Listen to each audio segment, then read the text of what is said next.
আগেকার দিনের এই জনপ্রিয় খাবারগুলোর স্বাদ কিন্তু আমরা আস্তে আস্তে হারিয়ে ফেলতেছি। কারণ এখন রেস্টুরেন্টের নামি দামি খাবারগুলাই কিন্তু আমরা সব সময় খেয়ে থাকছি। আর এই পুরনো ঐতিহ্যবাহী যে খাবারগুলা, এগুলা একবারও বানানোর ট্রাই করতেছি না। হ্যালো এভরিওয়ান, আসসালামু আলাইকুম। আমি সুমাইয়া শম্পা, শম্পাস আই ফুড চ্যানেলে আপনাদের সবাইকে ওয়েলকাম। আজ আমি আপনাদের সাথে শেয়ার করব পুরনো দিনের জনপ্রিয় ছিটা পিঠা রেসিপি। আশা করি আজকের এই ছিটা পিঠা রেসিপিটা আপনাদের কাছে খুবই ভালো লাগবে। রেসিপিটা বানানোর জন্য আমি 1 কাপ পরিমাণ আতপ চাউলের গুঁড়া নিয়ে নিলাম। আর এই আতপ চাউলের গুঁড়াটা কিন্তু শুকনা চাউলের গুঁড়া। দিয়ে নিলাম স্বাদ মতো লবণ। এখন লবণটাকে চামচের সাহায্যে খুব ভালোভাবে মিশিয়ে নিচ্ছি। যারা যারা আমার ভিডিওটা দেখতেছেন কিন্তু এখনও লাইক দেন নাই, আমার ভিডিওর কোনো অংশ যদি ভালো লেগে থাকে অবশ্যই একটা লাইক দিয়ে দেবেন, কারণ আপনাদের একটা লাইক আমার এই ভিডিওটা শেয়ারের জন্য কাজ করবে। যারা যারা আমার চ্যানেলটি সাবস্ক্রাইব করেছেন সবাইকে অসংখ্য অসংখ্য ধন্যবাদ।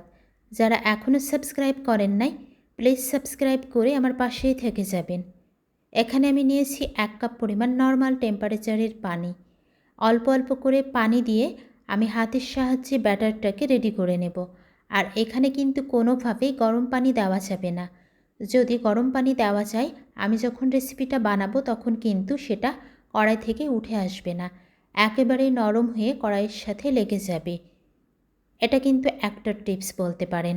আমি পুরো টিপস অ্যান্ড ট্রিক্স সহই আপনাদের মাঝে এই ছিটা পিঠার রেসিপিটা শেয়ার করার চেষ্টা করেছি। আশা করি রেসিপিটা আপনাদের কাছে খুবই ভালো লাগবে। আর যারা যারা একেবারেই ছিটা পিঠা তৈরি করতে পারেন না, আমার রেসিপি ফলো করলে কিন্তু খুব সহজেই তৈরি করে নিতে পারবেন। আর আমি কিন্তু হাত দিয়েই এই ব্যাটারটা রেডি করে নিয়েছিলাম। আগের দিনের এই পুরনো ঐতিহ্যবাহী খাবারগুলো কিন্তু খুব বেশি প্রচলন ছিল। তখনকার সময়ে মানুষ এই পিঠাগুলা বানিয়ে বিভিন্ন ধরনের মাংস ভর্তার সাথে অনেক মজা করে খেত। আর পুরনো দিনের এই ঐতিহ্যবাহী রেসিপিগুলো কিন্তু একেবারেই হেলদি। এই রেসিপিটা কিন্তু আমরা বিভিন্ন ধরনের ভর্তা কিংবা মাংসের সাথেও খেতে পারবো। তাছাড়া এটা কিন্তু শুধু খেতেও বেশ ভালো লাগে। আমি এটা বানালে গরম গরম শুধু শুধু খেয়ে নিই, আমার কাছে খুবই মজা লাগে। দেখতে পারতেছেন আমি কিভাবে করে ব্যাটারটা রেডি করে নিচ্ছি। আর এই ব্যাটারের কনসিস্টেন্সিটা কেমন হবে সেটা কিন্তু অবশ্যই আমি দেখিয়ে দেব।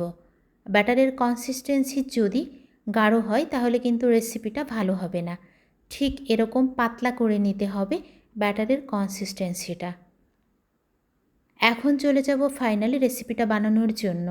অলরেডি আমি চুলায় একটা ফ্রাই প্যান দিয়ে নিয়েছিলাম, আর ফ্রাই প্যানটা কিন্তু গরম করে নিয়েছি।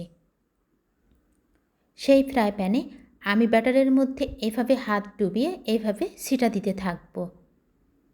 দেখতেই পাচ্ছেন কিভাবে আমি ছিটা পিঠা বানিয়ে নিচ্ছি। জাস্ট 30 সেকেন্ড হলেই কিন্তু এই পিঠাটা তৈরি হয়ে যাবে। আমি স্প্যাচুলার দিয়ে চারি সাইড থেকে এভাবে পিঠাগুলোকে উঠিয়ে নেব। দেখতেই পাচ্ছেন কতটা জালিদার হয়েছে। মাশাআল্লাহ, একটা পিঠা কিন্তু হয়ে গেছে, সেটা আমি উঠিয়ে নিয়েছি। সেমভাবে আরেকটা পিঠা দিয়ে নিচ্ছি। আপনারা কে কে এভাবে ছিটা পিঠা তৈরি করেন অবশ্যই কমেন্ট বক্সে জানাতে পারেন। আর যারা কখনোই ট্রাই করেননি আমার রেসিপি ফলো করে অবশ্যই একবার হলেও ট্রাই করে দেখবেন। আর একটা রেসিপিও কিন্তু হয়ে গেছে, সেটাও উঠিয়ে রেখেছি। সেমভাবে আমি বাকি রেসিপিগুলোও বানাতে থাকব। আশা করি আমার রেসিপিটা আপনাদের কাছে খুব বেশি ভালো লেগেছে। এতক্ষণ পর্যন্ত আপনারা যারা যারা আমার ভিডিওটার সাথেই জুড়ে আছেন সবাইকে অসংখ্য অসংখ্য ধন্যবাদ ধৈর্য সহকারে আমার এই রেসিপিটার সাথে জুড়ে থাকার জন্য। আর এই রেসিপিটা কিন্তু গরম গরমই সবথেকে বেশি ভালো লাগে, কারণ এটা গরম গরম খেতে অনেক বেশি মুচমুচে লাগে। আর এটা যদি ঠান্ডা হয়ে যায় তাহলে একটু নরম প্রকৃতির হয়ে যায়। দেখতে পাচ্ছেন কতটা লোভনীয় হয়েছে। কেমন লেগেছে আপনাদের কাছে আমার আজকের রেসিপি অবশ্যই অবশ্যই কমেন্ট বক্সে জানাবেন। সবাই ভালো থাকবেন, সুস্থ থাকবেন। ফিরে আসবো ইনশাল্লাহ আবারও নেক্সট কোনো রেসিপি নিয়ে। আসসালামু আলাইকুম, আল্লাহ হাফিজ, থ্যাঙ্কস ফর ওয়াচিং। ভালোবাসা দিয়ে রান্না করুন আনন্দের সাথে পরিবেশন করুন। Cooking with love, serving happiness.